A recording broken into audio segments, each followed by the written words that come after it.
Jadi begini, pemerintah Indonesia di bawah kepemimpinan Presiden Prabowo Subianto akhirnya berani mengambil keputusan besar. Stop ekspor gas ke Singapura, Malaysia, dan Timor Leste. Kenapa? Karena kita butuh. Selama ini kita ekspor gas ke negara-negara tetangga, sementara di dalam negeri, industri, dan masyarakat harus berebut energi dengan harga yang makin mahal. Logikanya di mana? Masa kita yang punya sumber daya, kita yang harus antre? Ini kayak orang punya kebun sendiri tapi masih beli sayur di pasar karena hasil panennya dijual ke orang lain dulu. Prabowo nggak mau Indonesia terus-terusan jadi penjaga pom bensin buat negara lain sementara kita sendiri kekurangan. Gas kita, buat kita. Itu intinya. Singapura dan Malaysia langsung panik. Ya iyalah, selama ini mereka nyaman dapat pasokan gas murah dari Indonesia. Singapura bahkan lebih dari 50% gasnya dari kita. Malaysia, meskipun produsen gas besar, mereka masih ngandelin pasokan dari kita buat sektor industri tertentu. Sekarang, tiba-tiba Indonesia bilang, maaf, stoknya buat kami dulu. Gimana nggak kaget? Singapura dan Malaysia harus cari alternatif lain. Mau impor dari Australia, mahal. Mau bikin infrastruktur baru, lama. Mau marah ke Indonesia? Ya, silakan. Tapi ini bukan soal suka atau tidak suka. Ini soal hak kami atas sumber daya kami sendiri. Mereka harusnya sadar, selama ini Indonesia terlalu baik hati. Sudah terlalu lama kita seperti pelayan yang rajin nganterin makanan ke meja orang lain, tapi lupa makan sendiri. Sekarang pelayan ini sadar, dia juga lapar. Banyak yang bilang, wah, ini kebijakan egois. Atau Indonesia nggak mikirin hubungan baik dengan tetangga. Serius? Jangan lupa Indonesia bukan sekadar negara ekspor sumber daya. Kita ini negara berdaulat. Kita punya hak penuh menentukan kemana sumber daya kita digunakan. Kalau selama ini kita terlalu murah hati, sekarang saatnya kita realistis. Presiden Prabowo memahami bahwa kemandirian energi adalah kunci untuk masa depan.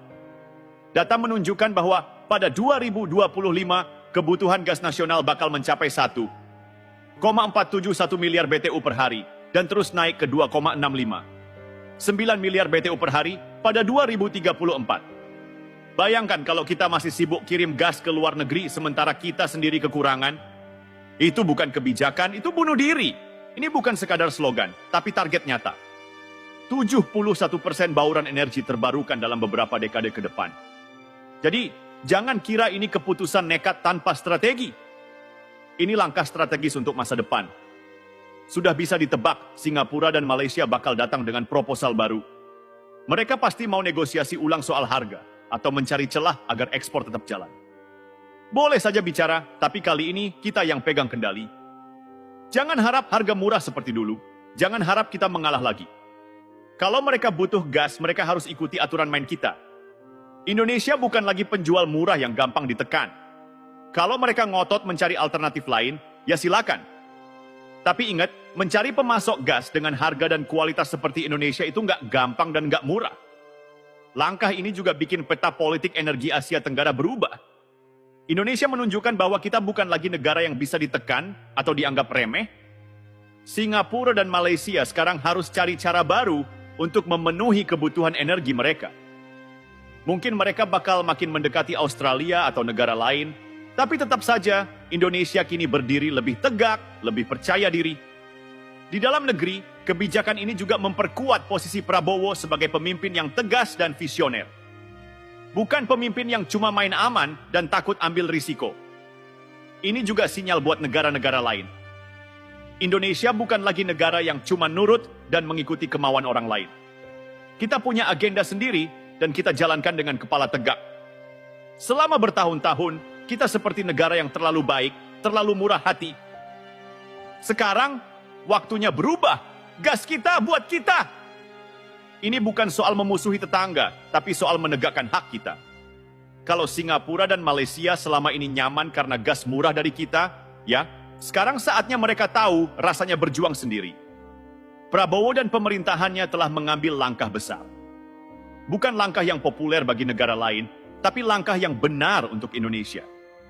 Dan satu hal yang pasti, Indonesia hari ini bukan Indonesia yang dulu. Dunia harus tahu, Indonesia bukan lagi anak bawang. Kebijakan ini bukan cuma bikin Singapura dan Malaysia kelabakan, tapi juga bikin dunia melirik. Indonesia serius nih jaga sumber dayanya. Ya, serius banget. Selama ini banyak negara, termasuk yang katanya negara maju, terlalu terbiasa melihat Indonesia sebagai penyedia bahan baku murah. Mereka nggak peduli kita dapat apa, yang penting mereka untung. Mereka pikir Indonesia akan terus jadi lumbung energi mereka tanpa protes. Nah, sekarang skenarionya berubah. Prabowo nggak mau Indonesia terus jadi negara yang hanya mengekspor bahan mentah. Kita bukan negara tambang yang isinya cuma bahan mentah untuk dikuras, lalu mereka olah sendiri dengan keuntungan berlipat-lipat. Sudah cukup kita melihat sumber daya kita diambil murah, lalu kita beli balik dalam bentuk produk jadi dengan harga selangit. Sudah cukup kita jadi penyedia bahan bakar murah, sementara rakyat kita sendiri kesulitan. Sebentar. Jadi, kalau kita stop ekspor, hubungan diplomatik jadi rusak. Memangnya selama ini negara lain mikirin kita waktu mereka menetapkan kebijakan yang merugikan kita? Ketika Uni Eropa melarang minyak sawit Indonesia, mereka mikirin hubungan diplomatik kita? Ketika Amerika dan sekutunya mengatur harga nikel dan baja dunia supaya mereka untung, mereka peduli kita rugi? Ketika kita dibanjiri produk impor murah yang bikin UMKM kita mati, ada yang protes demi Indonesia. Jadi, kenapa setiap kali Indonesia pasang sikap tegas, kita yang disuruh mikirin perasaan orang lain? Kebijakan ini bukan soal permusuhan, ini soal harga diri dan kepentingan nasional.